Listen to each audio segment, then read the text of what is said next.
안녕하세요. Shalom Aleichem, Salam Aleikum. I wanted to say thank you to His Excellency, my colleague, Abdallah Al-Saif Naimi.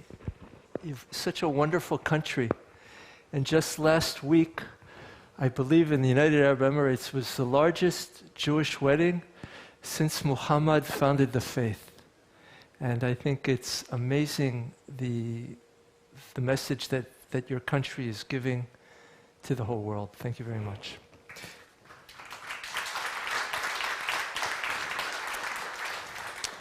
So thank you very much for inviting me to speak at the International Hanmum Science Conference. I think it's very remarkable that we have people from so many faith traditions coming to speak at this remarkable center of Buddhist thought. And it's a testament, I think, to the openness of the Buddhist tradition and of this institution. So thank you very much. I'm going to speak about something sort of not connected to Israel specifically. It's more about, I think, a crisis of our time. Humankind, at the opening of the 21st century, is experiencing a deep paradox. We are at the cusp of a technological, economic, and cultural moment in which the human race is closer to the vision of a united global community than at any previous time in history. Whoops, it's going the wrong way. Okay. The Roman Empire united most of the known world, but it was an empire built on slavery and domination. In our age, we can imagine, in the not impossibly distant future, a future in which the greater mass of humanity enters into the middle class through the advance of technology. This was an idea which began to take root after the end of the Second World War, through the defeat of fascism in Europe and Imperial Japan, and the establishment of the United Nations. It was later symbolized in the photograph Earthrise, taken by Apollo 8 on Christmas Eve, 1968, and considered by many to be the most important environmental awareness image of our time. The crew read to the entire world the story of the creation in the book of Genesis. A world which is pristine and good, a world in harmony with itself, imbued with the inherent truth and goodness of the Creator. In this vision, the current crises which beset the world, the invasion of Ukraine, the tensions with China, the Iranian nuclear project, global climate crisis, the elusiveness of the cure for cancer, these are just hiccups on the way to an underlying human awareness that we are brothers and sisters, destined to dwell together on this small, fragile, and beautiful planet, the Garden of Eden, which must be protected and cared for according to its guiding spirit. In honor of Sion Master Myeongdong Daheng, I should note that in the Jewish tradition, Adam and Eve were vegetarians, as were all the world's creatures at the inception of the biological order. I cannot say if this was Dharma existence, but it was a pristine existence of nonviolence. All the Creator's creatures living in perfect harmony. The world was truly the garden it is meant to be, a place to be tilled and kept. Genesis 2:15. This is a vision we must never let go of, despite the pessimism in my coming remarks. We cannot let go of the hope to establish the kingdom of heaven on earth in our time, a vision of peace and goodwill between all peoples as understood by all the great spiritual traditions and at the fundamental core of the three Abrahamic religions, Judaism, Christianity, and Islam. But today, I would like to speak about a major engine of the new global connectivity, which I believe has many benefits, but also many nefarious elements. Contemporary culture, 21st century economics, and the advance of new media technology through mega companies has created the means for a new global connectivity, connecting persons from opposite ends of the world effortlessly and almost cost-free. If Starlink, which we're looking at right now, continues as planned, Satellite internet access will be provided to huge swaths of the earth and will be more prevalent than antibiotics and drinking water. It will provide a voice and platform to persons and groups who have been forever marginalized and voiceless. In today's technology, no one is kept quiet. Any person with a typewriter may establish their own private newspaper or YouTube television station. The world has become a true tower of babbling, but which would seem to be the means of the formation of a global citizenry. Oh, I didn't realize it had sound. And yet, in a paradox of our time, one often feels that the new global connectivity has led to a diminishment in human dignity, a vulgarization of the person, radicalization of politics, and a general decline in critical faculties, decency, and the democratic way of life. The internet promoted pornography and shameless exploitation.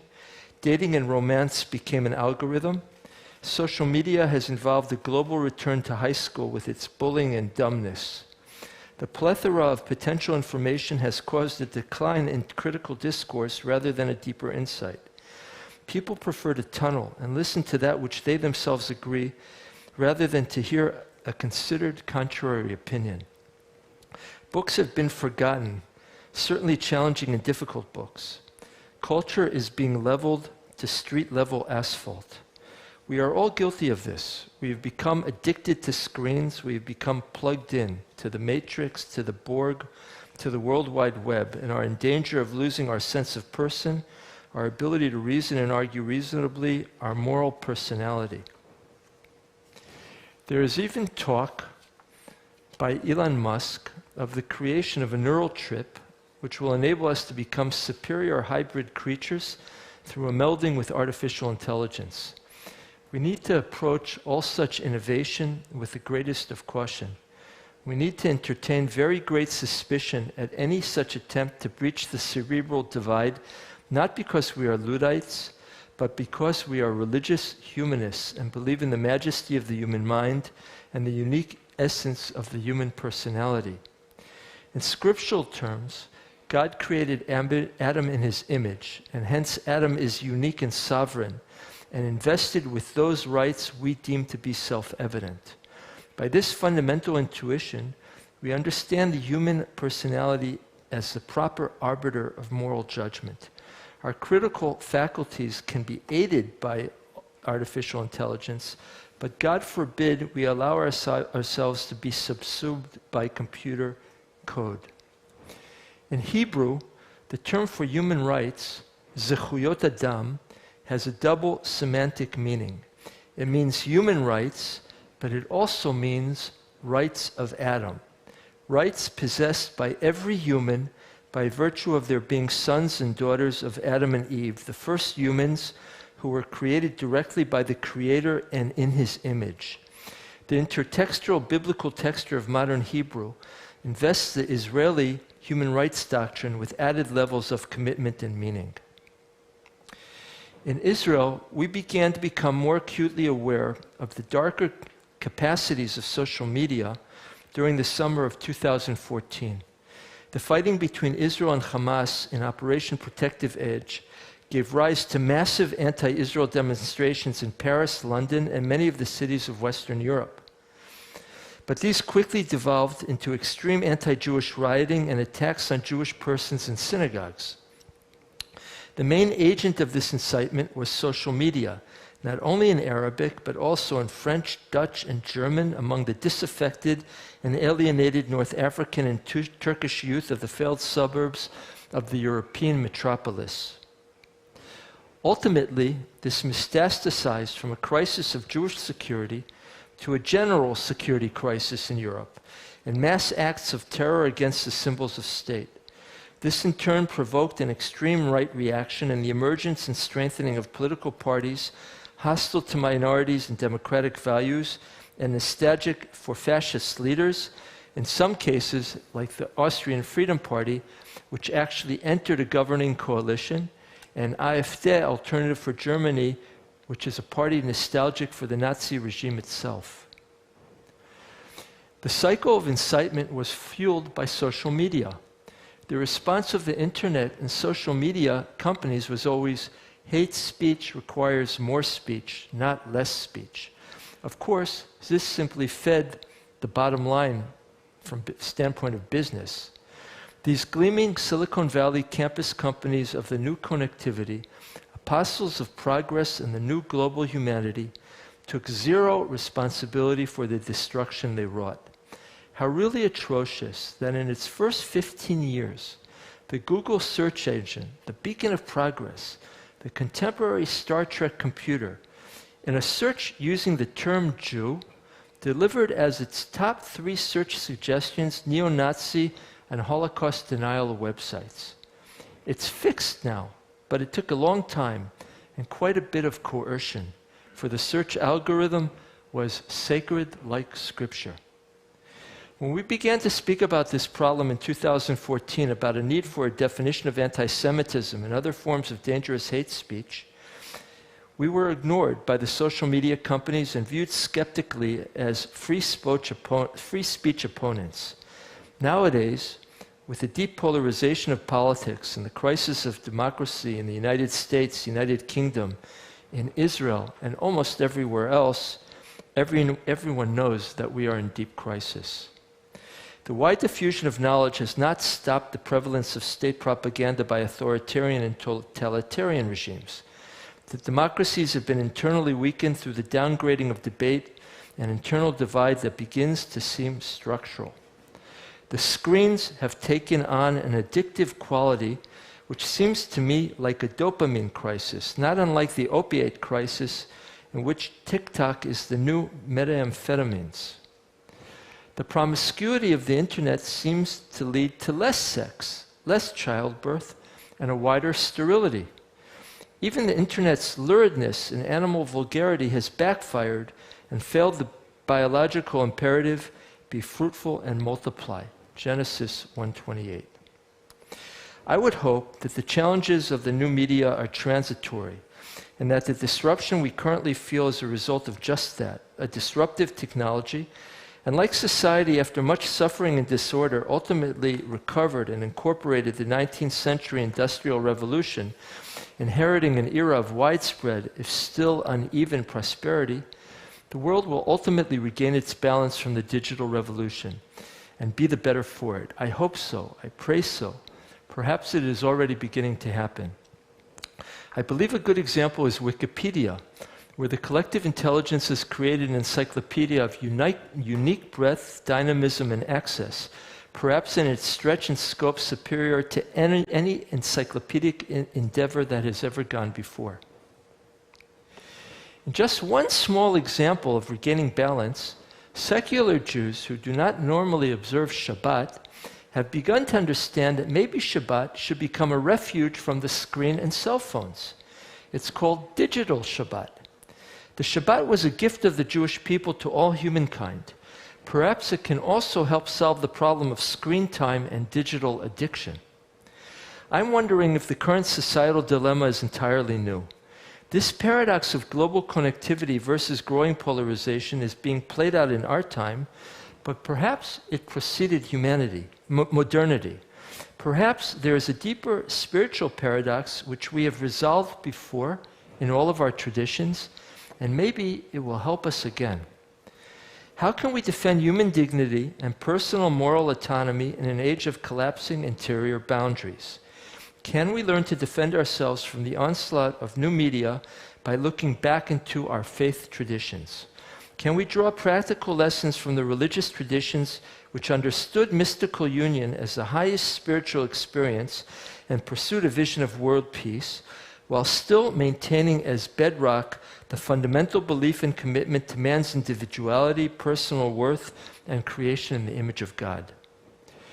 In the Jewish tradition, there is a vision of mystical unity of all existence, an ineffable truth behind everything, a deeper perception of reality which understands that our separation is ephemeral and mere illusion.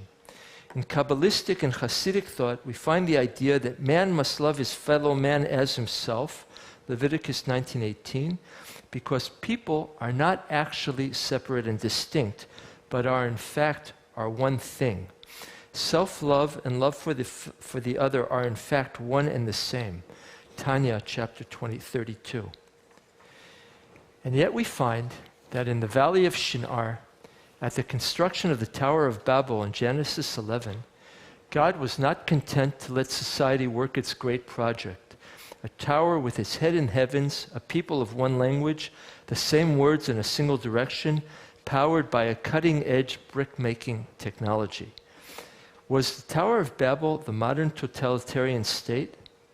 Or was it John Lennon's vision of Imagine? Or was it today's digital inundation and cultural leveling? Was it all of them? God preferred a world of many languages. The dream of the United Nations is the vision of Isaiah, of swords into plowshares and universal peace, Isaiah 2:4. But it is also a world of multicolor, diverse ideas, a panoply of nations and language, a world of very many words in Korean and Hebrew and Hindi, Arabic, English, and Chinese. Our challenge is to resist the uniformity of commercial culture and to find a more profound unity within the rich diversity of human existence. We find a vision of mystical union or unity of existence in all the traditions: Dveikut, Dharma, Nirvana, Tawhid, the dark night of the soul. But we don't find that the mystical visions leads to a cancellation of man's individual rights. The great traditions have found the way to coexist and bridge the gap between universal oneness and the individual. I admit I am not completely certain how this is accomplished, as there are significant intellectual obstacles if esoteric spiritual reflection determines that human individuality is an illusion, and yet the great religions have made peace between unity and diversity. They posit both the underlying unity of existence and the majesty of individual being. I am certain that this is a place where modernity, actually post-modernity, should take pause and learn a deep lesson. A few weeks ago, I had a powerful experience of diversity and union. I attended a wonderful Gyeomango concert at the National Theater. I had this incredible feeling of the unique aesthetic of this soul-moving Korean instrument and the pansori melody, which I did not understand, but which penetrates the soul. The connectedness of culture, specific creation with the greater human collective, perhaps it is mystical, perhaps mysterious. Maybe it is just a reflection of our shared human biology, but it is the strongest argument for why we must resist the leveling of culture, why we have to remain unique, and why we must maintain our cultural complexity and linguistic richness, no matter how harsh and crushing the onslaught of popular culture. The great spiritual traditions always recognized and knew how to reconcile the fundamental of unity of being with the unique identity and worth of the individual human personality. They will help us again in the 21st century in the defense of human dignity and freedom before every challenge. I'd like to show you very, very briefly a project of the Israeli embassy in which we tried to create a fusion of the traditional Korean and Hebrew culture. This is my first time meeting even Korean people and the Korean culture and the Korean music, and I'm very happy about it. 음악을 시작하고 섞이다 보면 대화가 되는구나. 그래서 음악이야말로 만국의 공용어구나 라는 생각을 또 한번 해봅니다.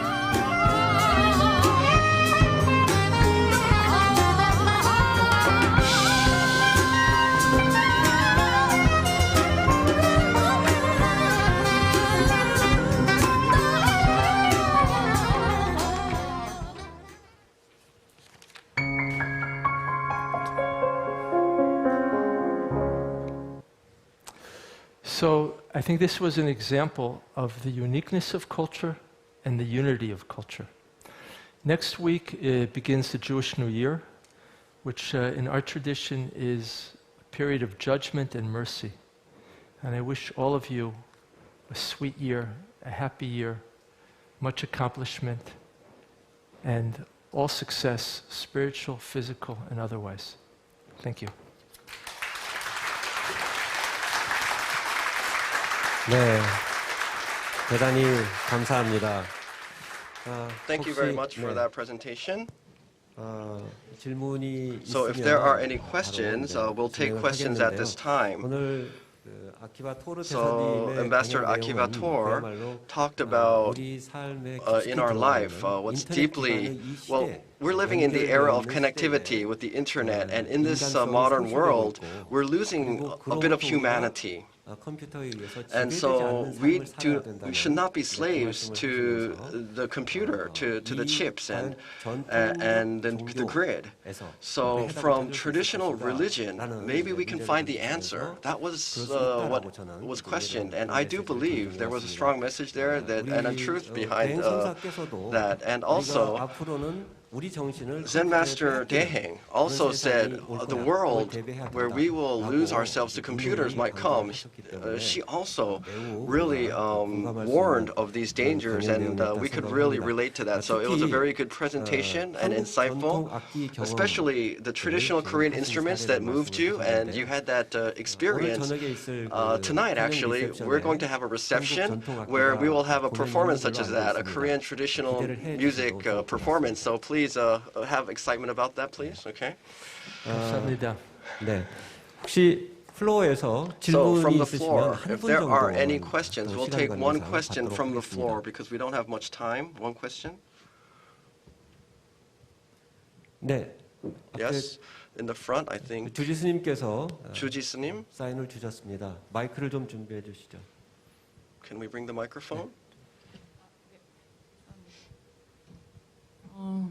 네, 네 강연. So thank you very much for 감명 깊게 that 잘 presentation. 들었습니다. It 그리고 was very impressive 강연 and 초기에 insightful. And in the beginning, 문제점에 대한 you talked 말씀을 about 하시겠다고 some issues. 하셔서 그냥 지나가야 되는지도 I don't know if I should 모르겠습니다만 just pass it, but 이러한 상황을 그 국가나 또 the states 종교적으로 어떤 or 그 해결 방안을 찾아가고 계시는지 finding 그리고 the issues you mentioned, are you finding, what are the states doing or the religious leaders? Is there anything being done? I've seen an article, the soldiers in war, they have a lot of trauma, but there's some programs to alleviate their trauma by having surgery to remove their memories. And that is going to be planned in the near future. That's what I saw in a news article. When I saw this, I thought maybe that's a good thing to do that for the soldiers. But having chips in our brain, that thought of that, let's say if I'm the person that has the chip in my head, I'm troubled. What will happen to me? And I was worried listening to that. So, but with Israel and the religious community, if you're addressing this problem and looking for a solution, can you tell me like what the state or the religious leaders or what you're doing basically to alleviate these problems? What's going on? I think this is a challenge that we will face, and the religious leadership will have to find its position. On the one hand, in the Abrahamic traditions, well, in Judaism, I think also in Islam, and also I think also in Christianity, we believe that something about the created order is perfect. So the idea of an upgrade is kind of, problematic. On the other hand, if we are going to be rational, will we reject every possibility of boosting the intellectual competence of humankind? If we would do that, then maybe we should reject glasses, and maybe we should reject many things. I think we'll have to find some sort of way to live with it. But again, I think that there's a danger of, I think we have to be very careful. And I think that one thing that I think that we've understood is that generally progress is considered to be, by definition, good. And it takes a long time for people to realize it's not always good. And that it has to be, viewed not with suspicion, but with caution. Who would have thought that internet, that so much capacity for people to have a voice would destabilize democratic states and strengthen authoritarian states? Who would have thought that would happen? And yet that's exactly what happens. So I think that we have to approach any biological intervention inside human personhood with very, very Very, very great caution. But that's my position. I'm not the chief rabbi. But I think that the religions will be a force for saying, let's go slow on this and be very careful and really understand what we're doing. Thank you.